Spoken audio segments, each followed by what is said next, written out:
Hello বন্ধুরা, আপনারা কি কখনো এমন অ্যাপেল দেখেছেন যার রং কালো এবং গাঢ় বেগুনি? হ্যাঁ, আপনি কি কখনো এমন ফল খেয়েছেন যেটার দাম 4 লক্ষ টাকা? আচ্ছা, আপনি কি কখনো এমন আঙ্গুর খেয়েছেন যেটার এক পিসের মূল্য প্রায় 500 টাকা?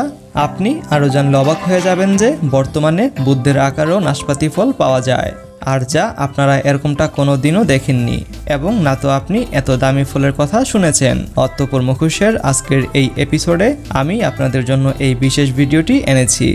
আর এই ভিডিওটিতে আপনি পৃথিবীর সবথেকে দামি ছুটি আশ্চর্য ফলের সম্পর্কে জানতে এবং দেখতে চলেছেন। আপনি যদি আমাদের এই চ্যানেলে নতুন হয়ে থাকেন তাহলে আমাদের ভিডিওগুলো দেখুন। যদি ভালো লাগে তাহলে আমাদের চ্যানেলটিকে এখনই সাবস্ক্রাইব করুন এবং পাশে থাকার বেল আইকনটি প্রেস করুন নেক্সট ভিডিওর জন্য। তো স্বাগতম আপনাকে অতঃপর মুখোশের আরও একটি নতুন এপিসোডে। নাম্বার 6, আমাদের 6 নম্বরে রয়েছে ডেকোপন সাইট্রাস। বন্ধুরা, আপনি যদি কমলা লেবু খেতে পছন্দ করেন তবে একবার হলেও জাপানের ডেকোপন সাইট্রাস গিয়ে খেয়ে দেখবেন। আর এর কারণ হলো এটি পৃথিবীর সবথেকে সুস্বাদু কমলা লেবুর মধ্যে একটি। কিন্তু এই কমলা লেবু এক পিস কিনতে আপনার পকেট ভালো মতোই খালি হয়ে যাবে। সাধারণ কমলা লেবু থেকে একটু বড় এই কমলা লেবু, আর এর 6 পিস কিনতে গেলে আপনাকে $80 মানে প্রায় 6000 টাকা খরচ করতে হবে। আর হ্যাঁ, এই কমলা লেবু খাওয়ার জন্য আপনাকে জাপানেই যেতে হবে, কারণ এই বিশেষ ধরনের কমলা লেবু কেবলমাত্র জাপানের ফল বাগানেই চাষ করা হয়। এটাকে জাপানের বাইরে কোনো দেশে এক্সপোর্ট করা হয় না। আর এই কমলা লেবুর বিশেষত্ব এটাই যে এই কমলা লেবুর উপরের অংশ সামান্য উঁচু থাকে। নাম্বার 5, আমাদের 5 নম্বরে রয়েছে বুদ্ধা শেপ পিয়ার্স। ভিডিওটিতে আপনারা যে নাশপাতি ফলটাকে দেখছেন সেটা কোনো সাধারণ নাশপাতি ফল নয় যে সেটাকে আপনি বাজারে গিয়ে কিনতে পারবেন। বন্ধুরা, আমরা সাধারণ মানুষেরা কেবলমাত্র এক ধরনের নাশপাতি ফল বাজারে দেখতে পাই যেটার দাম খুবই সাধারণ হয়।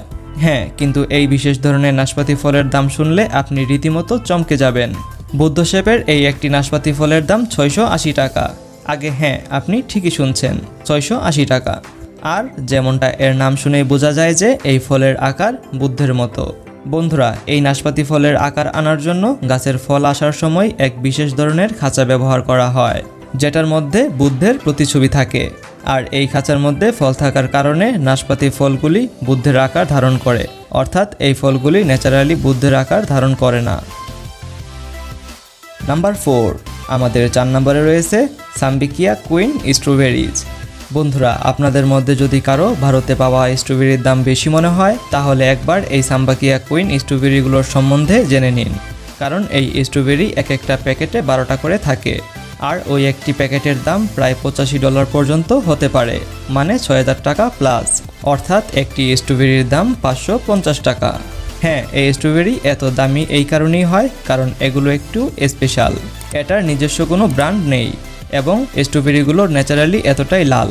আর এই স্ট্রবেরিগুলোকে অনেক দিন ধরে স্টোর করে রাখা হয়, যে কারণে এই স্ট্রবেরিগুলোর দাম অনেকটাই বেশি হয়। আপনি আরও জানলে অবাক হয়ে যাবেন যে জাপানে এই স্ট্রবেরিগুলো সাধারণ মানুষেরা একে অপরকে গিফট দেওয়ার জন্য সাধারণভাবে ব্যবহার করে থাকে। নাম্বার 3, আমাদের 3 নম্বরে রয়েছে ব্ল্যাক ডায়মন্ড অ্যাপেল।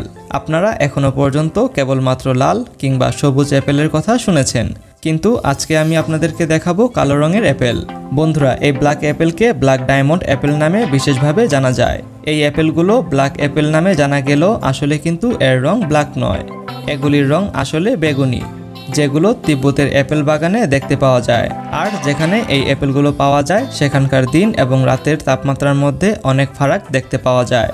মূলত দিনের বেলা অ্যাপেলগুলো খুব কড়া রোদ পায়, যে কারণে অ্যাপেলগুলোর লাল রং কালো কিংবা বেগুনি রঙের হয়ে যায়। আপনি আরও জানলে অবাক হয়ে যাবেন যে এই অ্যাপেলগুলোকে কিলো দরে নয় বরং এক একটি করে বিক্রি করা হয়। আর এই অ্যাপেলের এক একটি পিসের দাম 500 টাকা পর্যন্ত হয়ে থাকে, যে কারণে এই অ্যাপেলগুলো বেশিরভাগ সময় গিফটের প্যাকেটে দেখতে পাওয়া যায়। নাম্বার 2, আমাদের 2 নম্বরে রয়েছে স্কোয়ার ওয়াটারমেলন। বন্ধুরা, যেমনটা আমরা প্রত্যেকেই জানি তরমুজের আকার বেশিরভাগ সময় ডিম্বাকৃতি কিংবা গোলাকার হয়। আর আমরা সাধারণ বাজারে যেসব তরমুজ দেখতে পাই সেগুলো এই একই রকমের, অর্থাৎ গোল কিংবা ডিম্বাকৃতির আকারে হয়। কিন্তু আপনারা কি কখনো ভেবে দেখেছেন যে তরমুজ চৌকো আকারে হয়? বন্ধুরা, চৌকো তরমুজ বা স্কোয়ার তরমুজ জাপানের এক বিশেষ টেকনিক্যালের সাহায্যে তৈরি করা হয়। যেটা দেখতে সম্পূর্ণ চৌকো আকারের। মূলত এই তরমুজগুলো বেশিরভাগ সময় ডেকোরেশনের জন্য ব্যবহার হয়ে থাকে, কারণ এগুলো খেতে ততটা সুস্বাদু নয়। এই তরমুজগুলোকে চৌকো আকার দেওয়ার জন্য জাপানের লোকেরা চারকোনা এক ধরনের ফ্রেম ব্যবহার করে।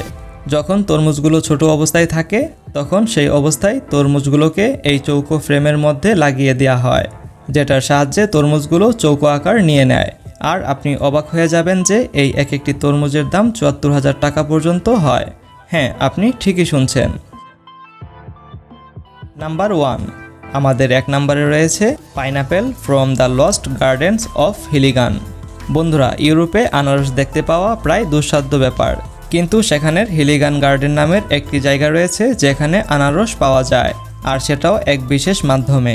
কারণ এই আনারসগুলি তৈরি হতে প্রায় 2 বছর সময় লাগে, আর এই আনারসগুলোকে পাকানোর জন্য ঘোড়ার মল ব্যবহার করা হয় এবং এদেরকে গ্রিন হাউসে চাষ করা হয়। এই আনারসগুলোকে খুবই অল্প পরিমাণে চাষ করা হয়, কারণ এই আনারসগুলো চাষ করার জন্য আলাদা পরিবেশ এবং জলবায়ুর প্রয়োজন হয়, আর সেটার জন্য প্রচুর টাকাও খরচ হয়। এই আনারসগুলি ভেতর থেকে একদম হলুদ রঙের হয়, আর এই আনারসগুলির দাম প্রায় 1 লক্ষ টাকার কাছাকাছি। ইয়েস, আপনি ঠিকই শুনছেন, 1 লক্ষ টাকার কাছাকাছি। ভিডিওটি ভালো লাগলে লাইক করে শেয়ার করতে পারেন, এবং আপনি যদি এমনই আনকমন ইন্টারেস্টিং ভিডিও দেখতে পছন্দ করে থাকেন তাহলে আমাদের ভিডিওগুলো দেখুন। যদি ভালো লাগে তাহলে আমাদের চ্যানেলটিকে এখনই সাবস্ক্রাইব করুন এবং পাশে থাকার বেল আইকনটি প্রেস করুন নেক্সট ভিডিওর জন্য। তো দেখা হচ্ছে আগামী এপিসোডে, ততক্ষণ পর্যন্ত ভালো থাকবেন। ধন্যবাদ সবাইকে।